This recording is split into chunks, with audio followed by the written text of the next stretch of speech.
Oke, baiklah, langsung saja. Yang pertama, definisi konseling REBT.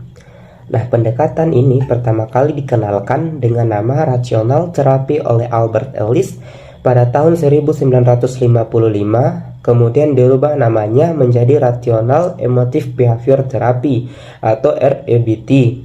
Nah, pada tahun 1993, pendekatan ini lebih menekankan pada proses berpikir konseli yang dihubungkan dengan perilaku dan kesulitan psikologis juga emosional yang dialami konseli. Nah, dalam hal ini manusia dianggap sangat jarang menampakkan emosi tanpa didahului berpikir. Hal ini karena perasaan yang timbul dipengaruhi oleh persepsi yang muncul terhadap suatu peristiwa atau situasi yang spesifik. Nah, Rational Emotive Behavior Therapy atau REBT adalah sebuah terapi perilaku kognitif yang bertujuan untuk memberikan pengajaran tentang perilaku tepat, guna atau rasional kepada konseli dengan cara melawan segala ide irasional dan perilaku self-defeating.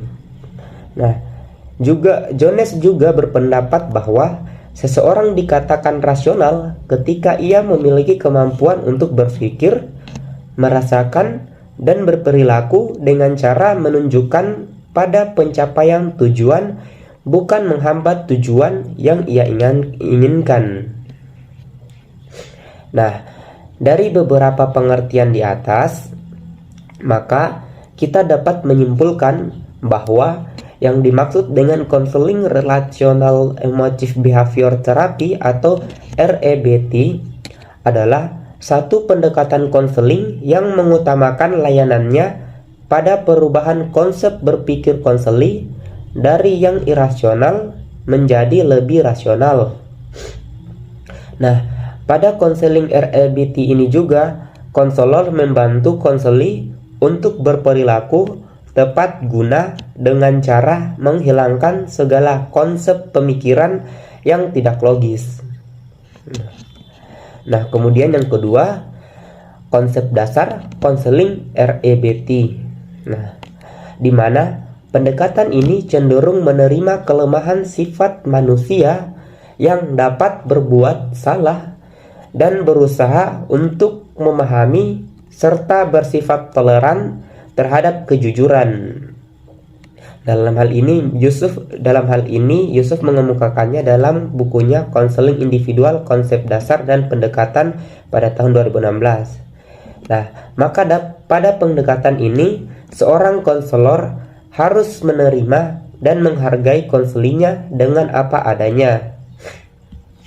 Nah, dalam hal ini terdapat 3 hipotesis fundamental dari Ellis, di mana yang pertama, berpikir dan beremosi memiliki kaitan yang erat. Kemudian yang kedua, berpikir dan beremosi sangat saling berkaitan dan biasanya saling menyertai satu sama lain, seperti hukum sebab akibat, sehingga pikiran seseorang akan menjadi emosinya dan emosinya akan menjadi pikirannya. Nah, kemudian yang ketiga, bahwasannya berpikir dan beremosi sering berbentuk self-talk, dan semua kalimat yang selalu seseorang katakan kepada dirinya itulah yang akan menjadi pikiran dan emosinya. Nah, jadi dapat disimpulkan bahwa segala perilaku dan kesulitan psikis atau emosional yang dialami seseorang sangat dipengaruhi oleh kebenaran proses berpikirnya dan berlaku sebaliknya, di mana semua itu akan terus saling mempengaruhi satu sama lain dan tidak dapat dipisahkan.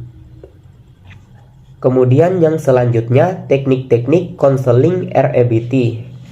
Nah, dalam prosesnya, maka REBT mengembangkan dan mengaplikasikan teknik-teknik khusus konseling. Nah, menurut pengelompokannya, teknik-teknik yang dipakai oleh REBT terdiri atas Pertama, teknik-teknik emotif eksperiensial evokatif, yang mana teknik ini dipakai untuk mengurangi atau menghilangkan gangguan-gangguan emosional atau perasaan yang merusak diri sendiri atau self-deviating. Kemudian yang kedua, teknik-teknik kognitif, di mana teknik-teknik berikut ini memegang peran utama dalam pendekatan konseling REBT, dan juga teknik ini digunakan untuk mengcounter sistem keyakinan atau anggapan yang irasional konseli serta perilaku-perilakunya yang negatif. Nah, dengan teknik ini didorong dan dimodifikasi aspek kognitifnya agar dapat berpikir dengan cara rasional dan logis. Kemudian yang ketiga, teknik-teknik behavioristik.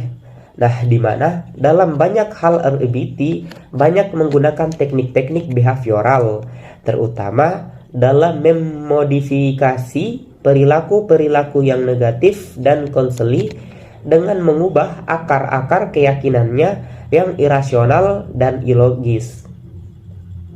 Kemudian teknik-teknik counter conditioning, di mana teknik ini digunakan untuk mengulangi perilaku-perilaku seperti anxiety, fear, phobias, defensiveness, dan perilaku malasumsi lainnya. Dan dalam teknik ini didoktrinasikan respon-respon yang menghilangkan perilaku yang bertentangan dengan perasaan yang ingin dihilangkan tadi. Nah, kemudian yang terakhir yaitu kelebihan dan keterbatasan konseling REBT. Nah, dalam hal ini terdapat 3 kelebihan yang didapat ketika menggunakan pendekatan konseling REBT dalam konselingnya.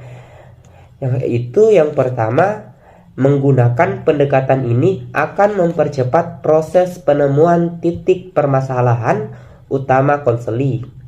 Nah, kemudian yang kedua, pembelajaran untuk berpikir logis yang diajarkan selama berlangsungnya konseling REBT dapat digunakan konseli dalam mengatasi permasalahannya di masa mendatang. Nah, kemudian yang ketiga, setelah mengikuti konseling REBT, konseli akan merasakan bahwa dirinya memiliki kemampuan intelektual dan kemajuan cara berpikir.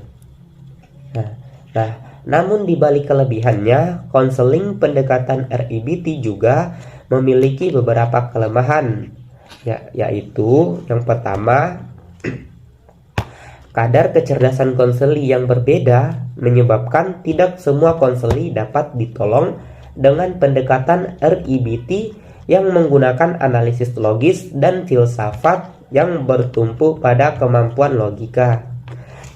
Yang kedua, konseling REBT tidak memiliki banyak efek manfaat jika diberikan kepada konseli yang sudah putus asa dengan hidupnya dan tidak menginginkan perubahan pada diri dan terlalu bergantung pada emosinya. Kemudian yang ketiga, konseling REBT tidak cocok untuk konseli yang sudah berada terlalu jauh dari realita kehidupannya, karena usaha konselor untuk membawanya kembali ke realita hanya akan menemukan kesulitan. Nah, itulah tadi yang dapat saya sampaikan dalam video kali ini terkait konseling REBT. Lebih dan kurangnya mohon dimaafkan. Wassalamualaikum warahmatullahi wabarakatuh.